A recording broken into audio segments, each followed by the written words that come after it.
ग्वालियर में बीएसएफ अधिकारी अब्सार अहमद को मनी लॉन्ड्रिंग के मामले में गिरफ्तारी वारंट जारी कर 32 दिन तक डिजिटल अरेस्ट कर 71 लाख रुपए से अधिक की ठगी करने के मामले में ग्वालियर क्राइम ब्रांच ने अलग अलग राज्यों से 5 आरोपियों को गिरफ्तार किया है। आरोपियों में 3 ऐसे भी आरोपी हैं जो नोएडा के एक प्रतिष्ठित इंजीनियरिंग कॉलेज के छात्र हैं। फिलहाल आरोपियों से क्राइम ब्रांच पूछताछ में जुटी है। मध्य प्रदेश के ग्वालियर टेकनपुर स्थित बीएसएफ अकादमी में पदस्थ इंस्पेक्टर अब्सार अहमद को शातिर ठगों ने 2 दिसंबर 2024 को मुंबई साइबर और क्राइम ब्रांच के फर्जी अधिकारी बनकर मनी लॉन्ड्रिंग केस में गिरफ्तारी वारंट जारी होने का डर दिखाकर बीएसएफ अफसर को 32 दिन तक डिजिटल अरेस्ट कर ठगों ने अलग अलग खातों में 34 ट्रांजैक्शन कराकर लगभग 72 लाख रुपए ठग लिए थे। ठगों को 72 लाख रुपए की इतनी बड़ी रकम देने के लिए बीएसएफ अफसर अब्सार अहमद ने दिल्ली अप में स्थित अपनी जमीन की बिक्री कर एडवांस लेकर दी थी और उनके बेटे की सतर्कता के चलते डिजिटल अरेस्ट से मुक्त हुए थे। इस ठगी के मामले में क्राइम ब्रांच ने मामला दर्ज किया था और जांच में पाया कि ठगी का 75% रुपया कोलकाता, कर्नाटक, औरंगाबाद, बिहार और गुड़गांव, हरियाणा की बैंक खातों गया, बाकी पैसा 50 अन्य बैंक खातों में गया था। वहीं पुलिस ने ठगों से 10 लाख रुपया रिकवरी किया। इसके बाद नोएडा के प्रतिष्ठित इंजीनियरिंग कॉलेज में पढ़ने वाले 3 छात्रों सहित 5 लोगों को अलग अलग राज्यों से क्राइम ब्रांच ने गिरफ्तार किया है।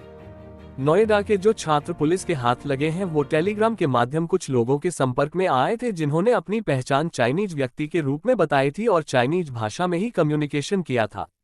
आरोपी छात्र अपने बैंक खातों में 6% कमीशन पर ठगी की रकम ट्रांसफर कराते हैं और अकाउंट में ट्रांसफर की गई रकम को यूएस डॉलर में कन्वर्ट कर मुख्य आरोपी तक पहुंचाई जाती। बीएसएफ अफसर के मामले में ऐसा ही हुआ है। ग्वालियर एसपी धर्मवीर सिंह यादव का कहना है कि आरोपियों के मोबाइल से ऐसा डाटा मिला है जिससे ये सिद्ध होता है कि बीएसएफ अफसर से ठगी की रकम इन्हीं आरोपियों के खाते में पहुंची थी। चाइनीज व्यक्ति के बारे में जानकारी जुटाई जा रही है। धर्मवीर सिंह यादव, एसपी ग्वालियर, ने न्यूज घर तक चैनल को बताया। डिजिटल अरेस्ट के बहुत ही महत्वपूर्ण मामले में हमारी क्राइम ब्रांच और साइबर टीम को एक बड़ी सफलता मिली है। इस मामले के विवेचक धर्मेश शर्मा और इनकी साइबर टीम जो मदद कर रही थी, इन्होंने काफ़ी इंटरेस्टेड ऑपरेशंस किए। ये जनवरी 2025 का मामला है जिसमें कि बीएसएफ टेकनपुर के एक अधिकारी को एनफोर्समेंट एजेंसीज की गिरफ्तारी का डर दिखा के और लंबी अवधि तक उनका प्रताड़ित किया गया, उनको डराया धमकाया गया। इस तरीके से कुल 71 लाख की जो राशि थी उसका अलग अलग अकाउंट में ट्रांसफ़र हुआ था।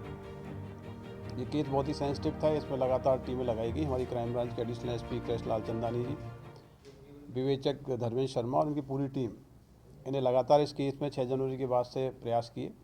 कुल 5 आरोपी इसमें अरेस्ट किए गए हैं। ये आरोपी अलग अलग राज्यों के रहने वाले हैं। इसमें झारखंड, बिहार, दिल्ली और कोटा राजस्थान के आरोपी 3 अभी गिरफ्तार हुए हैं। इस पूरे फ्रॉड केस में जो 71 लाख रुपए की राशि ट्रांसफ़र हुई थी उसमें से एक बड़ी राशि 10 लाख रुपए की राशि वापस पीड़ित को उसके अकाउंट में ट्रांसफ़र करा दी गई है। अभी 3 आरोपी जो गिरफ्तार हुए हैं, ये आरोपी बेसिकली इंजीनियरिंग के छात्र हैं, पढ़े लिखे स्टूडेंट हैं। ग्रेटर नोएडा की एक बहुत ही प्रतिष्ठित यूनिवर्सिटी में अपना स्टडी कर रहे हैं, वहाँ हॉस्टल्स में रहते हैं। और ये टेलीग्राम जो एप्लीकेशन है उसके ज़रिए कुछ लोगों के संपर्क में आए और इनको कहा गया है कि फ्रॉड की जो राशियाँ आती हैं उसमें अपने अकाउंट्स में यूज़ करने दीजिए और उसका आपको 6% का उसका कमीशन मिलेगा। टेलीग्राम एप्लीकेशन में जिन लोगों से इनके संपर्क हुए उन्होंने अपनी आइडेंटिटी चाइनीज़ नेशनल के रूप में बताई और कम्युनिकेशन भी उन्होंने उसी भाषा में किया जिसको इन्होंने ट्रांसलेट भी किया है। इनके अकाउंट में जो हमारा विक्टिम था टेकनपुर एकेडमी का, उस अकाउंट उसकी जो फ्रॉडुलेंट की राशि थी वो राशि इनके अकाउंट में ट्रांसफ़र हुई। बाद में उस राशि को इन्होंने यूएस डॉलर में ट्रांसफ़र करके जो इनके जो दूसरे जो लिंकेजेस थे उनमें ट्रांसफ़र किया गया।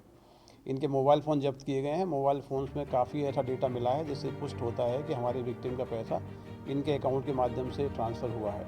इन्होंने प्रारंभिक पूछताछ में अपने जो लिंकेजेस बताए हैं वो एक चाइनीज़ नेशनल था जिसके संपर्क में ये लोग आए थे, उसके बारे में बताया गया है। लेकिन अभी इसको ऑथेंटिक तरीके से विवेचना की जाएगी कि वो जो व्यक्ति था जिसने अपनी पहचान चाइनीज़ नागरिक के रूप में बताई वो वास्तव में चाइना का रहने वाला है या फिर यहीं रह के ऑपरेट कर रहा है। तो ये बड़ा ब्रेक थ्रू है इस केस में। जो 5 गिरफ्तारियाँ हुई हैं इससे काफ़ी हमको लिंकेज और कनेक्शंस मिले हैं। किस प्रकार से इस प्रकार के जो फ्रॉड जो साइबर क्रिमिनल्स हैं, किस प्रकार से ये टेलीग्राम एप्लीकेशन के माध्यम से अनेक ग्रुप संचालित कर रहे हैं और उन ग्रुपों में पढ़े लिखे स्टूडेंट्स को इनवाइट करते हैं कि आप फ्रॉड का पैसा अपने अकाउंट्स में आने दीजिए और कमीशन प्राप्त करिए। तो ये एक इम्पोर्टेंट ब्रेक थ्रू है। इसमें फर्दर इन्वेस्टिगेशंस में और भी लोग सामने आएंगे, क्योंकि पूरी फ्रॉड की राशि कई सारे अकाउंट्स में ट्रांसफ़र हुई है और एक ही अकाउंट के इन्वेस्टिगेशन में बहुत सारे चैनल्स पता लगते हैं। तो इसलिए मुझे लगता है बहुत ही लंबी इन्वेस्टिगेशन है, इंटर स्टेट लिंकेजेस सामने आ रहे हैं। तो पूरी टीम ने बहुत मेहनत करके कई राज्यों में रेड्स की हैं, टेक्निकल काफ़ी इन्वेस्टिगेशन की है, इसके बाद ये सफलता प्राप्त की है। तो पूरी टीम को इसमें आईजी साहब से रिवार्ड कराया जाएगा और आगे भी इस केस में जो हमारे आरोपी बच गए हैं या जो कनेक्शन है उस पर इन्वेस्टिगेशन की जाएगी। अभी देखिए, इनसे कई सारे बैंक अकाउंट्स मिले हैं, कई सारे मोबाइल फ़ोन्स मिले हैं। इनके बैंक अकाउंट्स में जो पैसा इन्होंने निकाल लिया है उसकी जानकारी ली जाएगी। यदि फ्रॉड के पैसे का इन्होंने कहीं और उपयोग किया है तो उसमें हम इनकी जो भी संपत्ति है उसको कुर्क करने की कार्रवाई भी आगे करेंगे।